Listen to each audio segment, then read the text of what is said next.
नमस्कार दोस्तों, मेरे साथ अभी जुड़ चुके हैं छात्र संघ में पूर्व उपाध्यक्ष रह चुके हैं।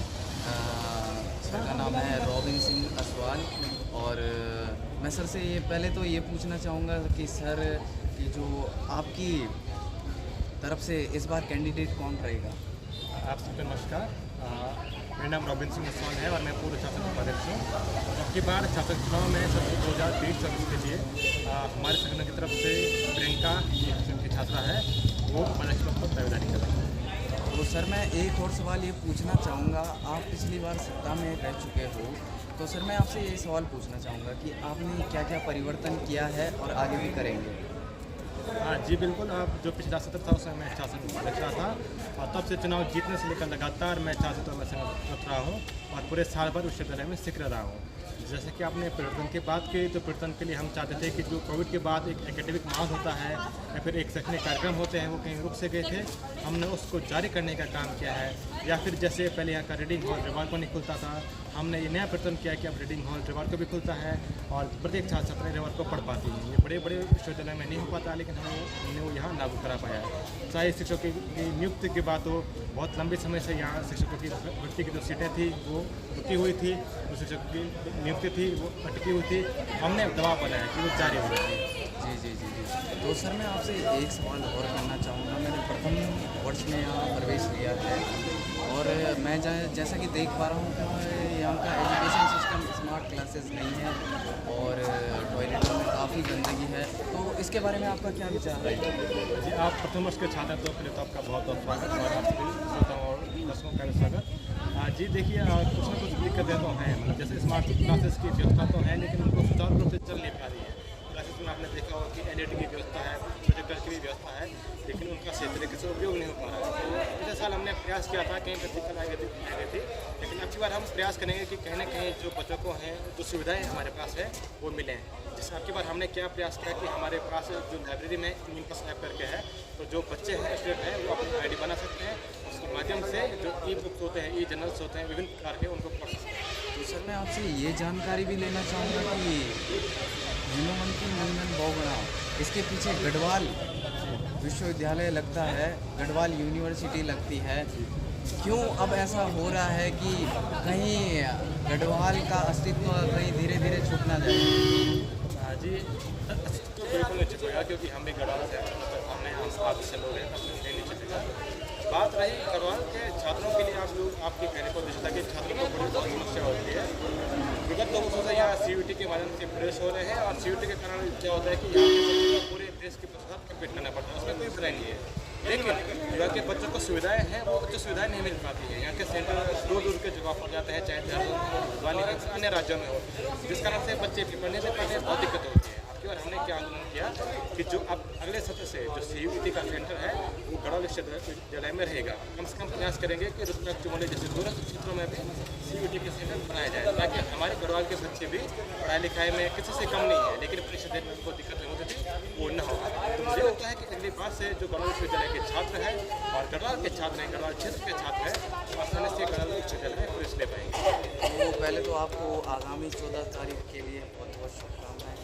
आपका जो भी रिज़ल्ट रहेगा पहले उसके लिए शुभकामनाएं। और मैं ये पूछना चाहता हूँ आपसे कि जो ये कई बच्चे मिले मेरे को बाहर पे मिले, क्योंकि मैं भी यहाँ नया बच्चा हूँ, और मिले बच्चे तो बच्चे कह रहे थे कि हम इलेक्शन से डरते हैं। क्यों ऐसा माहौल है, क्यों ऐसे लोगों ने इमेज बना रखी है कि इलेक्शन इलेक्शन इलेक्शन? ये सवाल बहुत ज़रूरी है आपसे और आप इसका जवाब भी देंगे।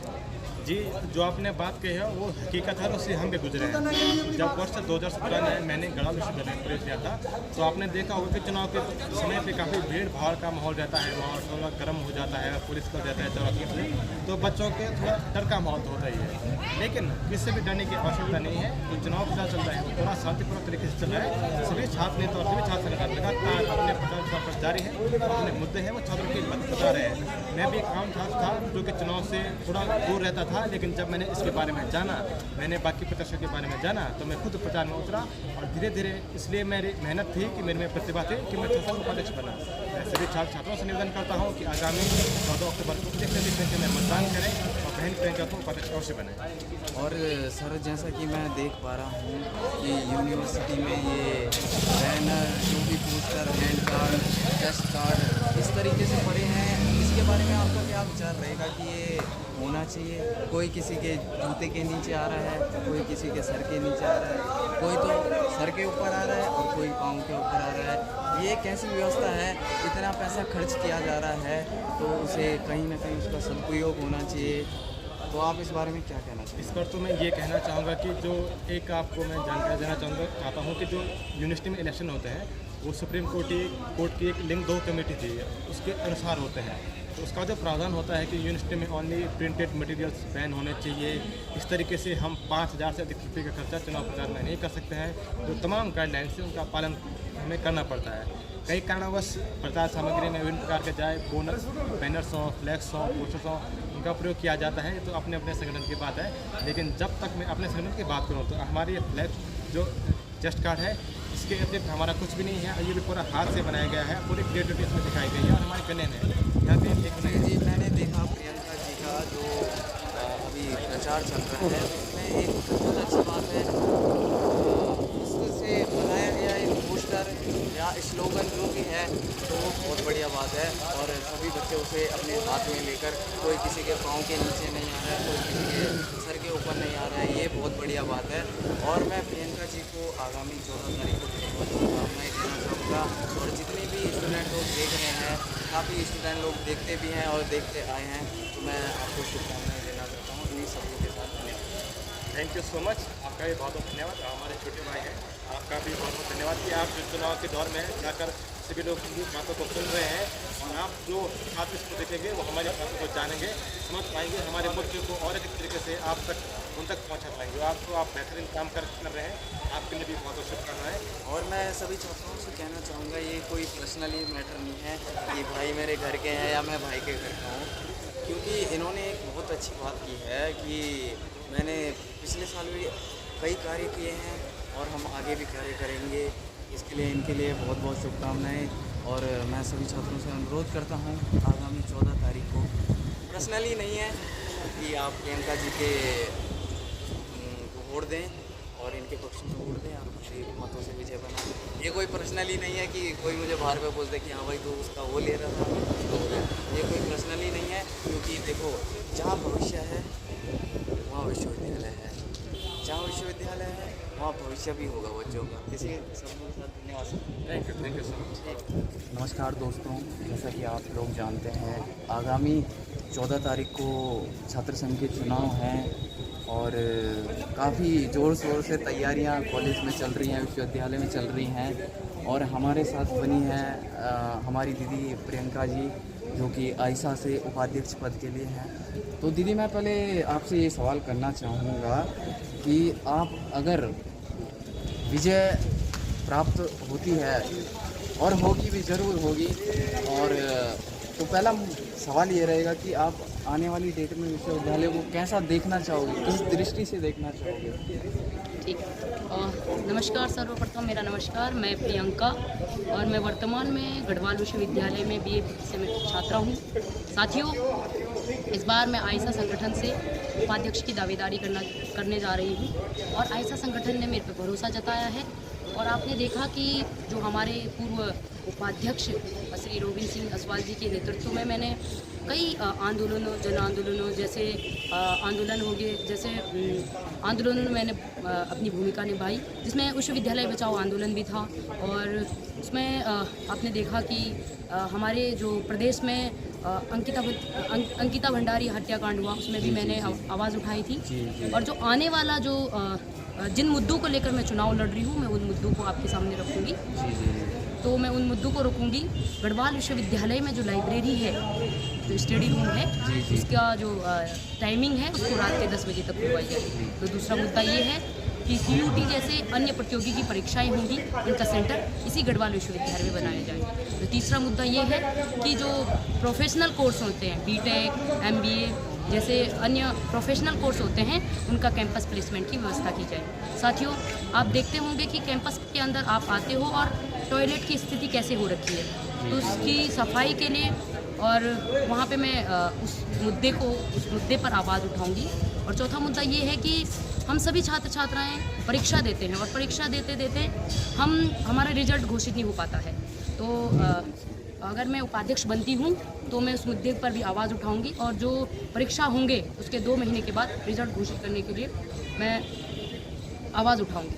तो प्रियंका दीदी, मैं आपसे एक सवाल और करना चाहूँगा, क्योंकि मैं प्रथम वर्ष का छात्र हूँ और मुझे इतनी जानकारी तो विश्वविद्यालय के बारे में है नहीं। तो मैं ये सवाल करना चाहूँगा कि CUET का मुद्दा है जो कि हमारे गढ़वाल में कई सुदूरवर्ती क्षेत्रों से छात्र आते हैं और कई लोग अफोर्ड नहीं कर पाते हैं कि हम 2-3 हज़ार, 6 हज़ार, 7 हज़ार देकर हल्द्वानी चले जाएं, दिल्ली चले जाएं। कई सेंटर पढ़ते हैं, कई जगह पढ़ते हैं, गुरदौड़ी चले जाएं, या लोकली में पड़ गया जैसे 30 किलोमीटर या 50 किलोमीटर, तो उसका रेंट भी और वो आदमी रहेगा भी। तो मैं ये कहना चाहता हूँ कि वो उन छात्रों के लिए आप क्या करना चाहेंगे आगे कि उन छात्रों को यहाँ प्रवेश मिल सके, वो एक अच्छी पढ़ाई करें और अपने उज्जवल भविष्य की कामनाएँ कर सकें।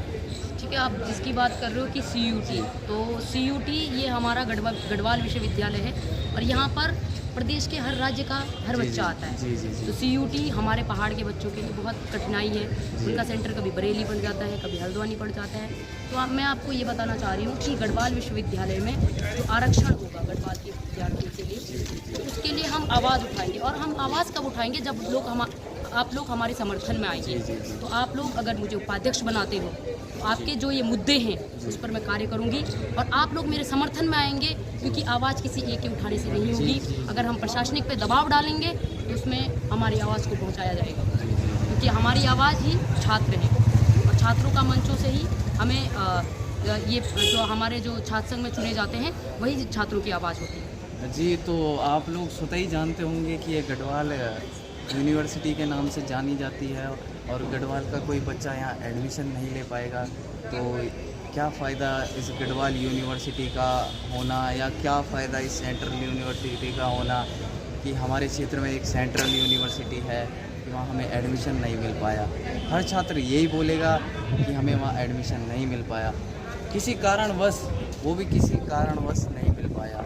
तो आपको क्या लगता है कि जो NTA ने ये जो इस बार एग्ज़ाम कराए और मैंने देखा धरना प्रदर्शन भी रहा है, तो उसमें भी आपने काफ़ी मांगों पे जीत पाई है। तो आपको मैं ये कहना चाहूँगा कि लास्ट में कि आपको लगता है NTA सही है अपनी जगह?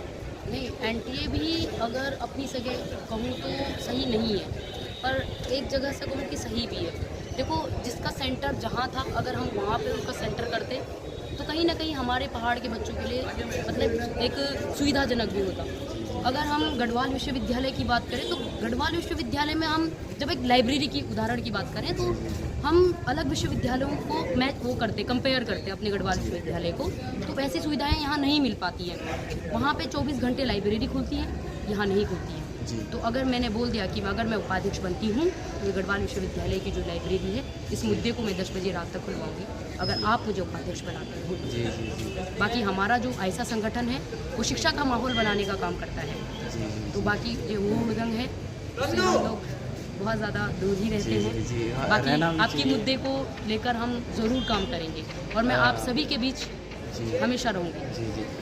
तो प्रियंका दी, अच्छा लगा आपसे बात करके और मैं चाहता हूँ पर्सनली भी नहीं मैं ऐसा नहीं बोलूँगा, मैं पर्सनली चाहता हूँ, मैं चाहता हूँ आप इस मुकाम पर पहुँच सकें और विश्वविद्यालय के भलाई के बारे में सोचें। जितनी भी छात्रों को दिक्कतें हो रही हैं, चाहे वो लाइब्रेरी हो, चाहे वो CUET हो, हर क्षेत्र में, तो प्रियंका दी आप उस पर खरा उतरिएगा और आने वाली 14 तारीख को सभी वोट करिएगा, ज़रूर करिएगा। और आपकी मर्ज़ी, आप किसी पे भी करें पर वोट ज़रूर करिएगा। इसी के साथ धन्यवाद, आपने हमें अपना वक्त दिया, बहुत बहुत धन्यवाद आपका।